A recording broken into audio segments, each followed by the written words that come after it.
আসসালামু আলাইকুম। আশা করি সবাই ভালো আছেন। আমার চ্যানেলে সবাইকে স্বাগত। আমাদের দেশে হিন্দুদের নিয়ে অনেক রাজনীতি হয়। বিশেষ করে রাজনৈতিক দলগুলো ইলেকশনের আগে অনেক ধরনের টোপ দেয়, কথাবার্তা বলে এবং রাজনীতিবিদরা নির্বাচনের পরে ক্ষমতায় গিয়ে অনেকটাই উল্টে যান। তখন তারা আর এদের কথা মনে করেন না। আমাদের দেশে ১৯৫১ সালে অনেক হিন্দু ছিলেন। প্রায় ২২% হিন্দু লোকেরা বসবাস ছিল আমাদের দেশে। কিন্তু এখন সেটা কমতে কমতে এই হিন্দু লোকেরা দেশান্তরী হতে হতে এখন দাঁড়িয়েছে 7.97%। অর্থাৎ ১৭ কোটি মানুষের দেশে এখন হিন্দু মানুষের বসবাস হচ্ছে ১,৩৫,০০,০০০। তবে কোনো কোনো জেলায় ১০ থেকে ২০% হিন্দুও আছেন, কোনো কোনো জেলায়, বিশেষ করে সিলেট অঞ্চলে। তো এখন এই হিন্দুরা দেশান্তরী হলেন কেন? আসলে কোনো মানুষই তার জন্মভিটা ছেড়ে যেতে চায় না। জন্মভিটার প্রতি সব মানুষের মায়া থাকে। এবং আমাদের দেশে একসময় সাম্প্রদায়িক সম্প্রীতি ছিল, দারুণ ছিল। মানে কে হিন্দু, কে মুসলিম, কে খ্রিস্টান, এগুলো মানুষ বদার করত না। আশেপাশের বাসায়, মানে এক বাসায় রান্না হলে, মফস্বলে দেখতাম যে আর পাশের বাসায় নিয়ে দিয়ে আসত। এবং এই বাড়ির সাথে ওই বাড়ির যে সম্পর্ক, মানে ওই পরিবারের মানুষের মতোই। এখনো কিছু কিছু আছে, কিন্তু এই সম্প্রীতিটা অনেকটা কমে গেছে। মানে কেউ কারো বাসায় যায় না। এবং আমাদের সরকারগুলো এই যে সম্প্রীতি কমে যাওয়া বা দেশান্তরী হওয়ার পেছনে সরকারগুলো বেশিরভাগ দায়ী। তারা প্রথম শেখ মুজিবের সময় ধর্মনিরপেক্ষ রাজনীতি ছিল, কিন্তু পরবর্তী ১৯৮৮ সালে মানে রাষ্ট্রধর্ম ইসলাম ঘোষণা করা হয়। এবং এখানে আরেকটা আইন করা হয়, শত্রু সম্পত্তি আইন। এবং এই আইনের গ্যারাকলে পড়ে অনেক মানুষ অনেক ক্ষতির সম্মুখীন হন। পরবর্তীতে যদিও এটা অনেক সংশোধন করা হয়, তবে ওই আইনে বিশেষ করে যারা গরিব হিন্দু তারা অনেক ক্ষতির সম্মুখীন হয়েছেন। এখন কথা হলো, তারা দেশ ত্যাগ করেন কেন? দেশ ত্যাগ করেন আসলে নিরাপত্তার অভাব। দেখা গেল যে পূজার সময় বা অ্যাটাক হয়, কিংবা দেখা গেল যে ভারতে কিছু হয়ে গেছে এবং এইটার রেশ এখানে পড়ে। হঠাৎ করে কেউ একটা ছড়াই দিল যে পুরানো ভবনা হয়ে গেছে বরিশালে, কিন্তু দেখা গেল এইটার জন্য ময়মনসিংহ অ্যাটাক হয়ে গেছে এবং এইটা আসলেই সত্য কিনা এগুলো মানে অনেকেই এটা যাচাইও করে না।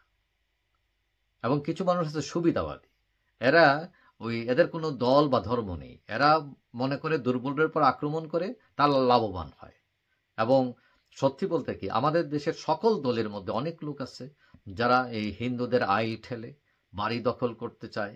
মানে এদেরকে কোনোভাবে বিদায় করা এবং নিজে লাভবান হওয়ার রাজনীতি করে এরা। এখন এই যে বিভিন্ন ইস্যু তৈরি হয়, তবে কোনো দলে প্রটেক্ট করতে পারে না পুরোপুরি 100% তাদের।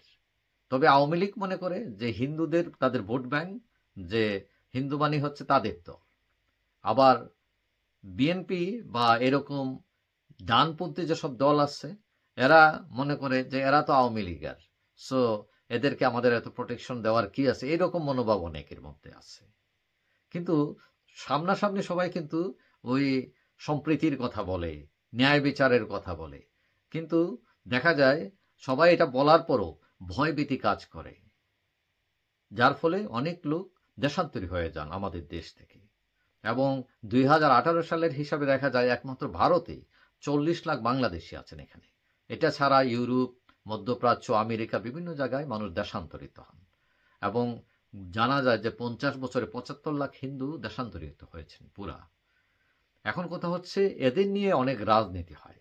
রাজনীতি বিশেষ করে ভোটের সময়, যে দলের লোকেরা সবকিছু বন্ধ করে, দখল বন্ধ করে চুপ থাকেন তারা। এবং দেখা গেল যে এক জায়গায় পূজা মণ্ডলে অথবা মন্দিরে আক্রমণ হয়েছে, কিন্তু দেখা গেল সব দলের নেতারা গিয়া উপস্থিত হন যে আমরা আছি। কিন্তু যারা এগুলো আক্রমণ করলো তাদের বিরুদ্ধে কোনো ব্যবস্থা নাই। এমনকি তার দলে যে ঠিক আছে আমার দলের করে একে বহিষ্কার করি, এগুলো খুবই কম, রেয়ার। মূলত এই যে হিন্দু লোকেরা দেশ ভাগের সময় 45-এ তখন অনেকেই বাংলাদেশের হিন্দু অনেকেই ভারতে চলে যান, আবার ভারতের অনেক মুসলমান বাংলাদেশ পাকিস্তানে চলে যান।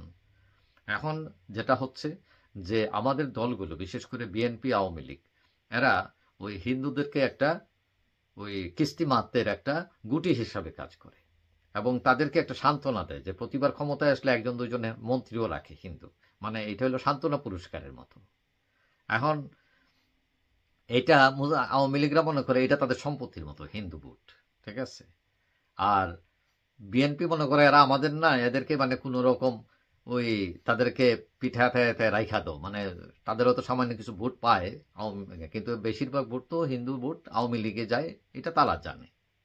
এখন কথা হচ্ছে এরা হিন্দুরা কিন্তু অনেকটা বৈষম্যর শিকার, অনিরাপদ, এবং এই যে এই বৈষম্য কিন্তু রাষ্ট্র থেকেও করা হয়, আমাদের পাবলিকরাও করেন, দলের লোকেরাও করেন, এবং কিছু হিন্দু আছেন তারাও এটাকে আবার কাজে লাগান। কিরকম, যে হয়তো দেখা গেল যে তিনি হয়তো একটা বাড়ি অন্যায়ভাবে কিনেছেন, কাগজপত্র ঠিক নাই, তো এখন যে অরিজিনাল মালিক সে আইসা এটা দখল করলো, পরে বললো যে হিন্দু সম্পত্তি দখল করে ফেলছে, কিন্তু আসলে দেখা গেল যে তিনি আসলে ওই হিন্দু হিসাবে দখল করেন না, এটা আসলে অরিজিনালি তিনি মালিক বাই ল।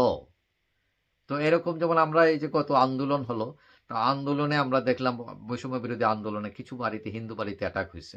তো অনেক ক্ষেত্রে দেখা গেছে যে ওই বাড়িতে হিন্দু হিসাবে অ্যাটাক করে নাই, দেখা গেছে যে ওই যার বাড়ি সে আসলে আওয়ামী লীগ করে, সে হয়তো দুর্নীতি করছে বা মানুষকে নির্যাতন করছে, কোনো একটা কারণে মানুষের আক্রোশ, তো তাকে কিন্তু আওয়ামী লীগার হিসাবে করছে, কিন্তু পত্রপত্রিকায় মিডিয়ায় দিয়ে দেয় যে হিন্দু বাড়িতে আক্রমণ।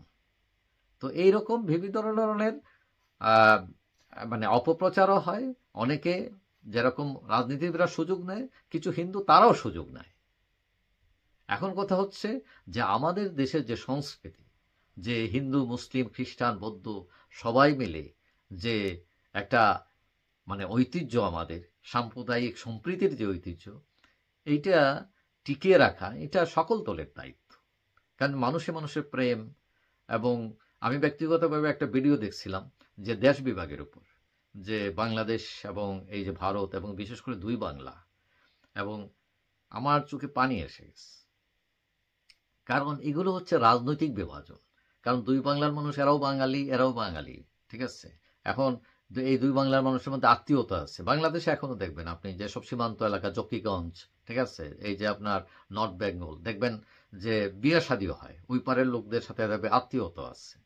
তো এখন দেখেন বিভাজন করছে কিন্তু রাজনীতিবিদরা, রাষ্ট্র বিভাজন, কিন্তু মানুষের মনের বিভাজন না এটা। কারণ মানুষ তো সবার বড়, কে হিন্দু কে মুসলিম কে খ্রিস্টান এটা তো পরের হিসাব। তো যাই হোক, সম্প্রীতি যাতে বজায় থাকে এবং এই হিন্দুদের নিয়ে যাতে কেউ অপরাজনীতি না করে, এবং এটা সবারই সজাগ থাকা দরকার, এবং রাজনীতিবিদদের উচিত যে যারা হিন্দু সম্প্রদায় আছেন তাদের নিরাপত্তা নিশ্চিত করা। যাই হোক, সবাই ভালো থাকবেন, আশা করি দেখা হবে অন্য কোনো ভিডিওতে ইনশাআল্লাহ। আল্লাহ হাফিজ।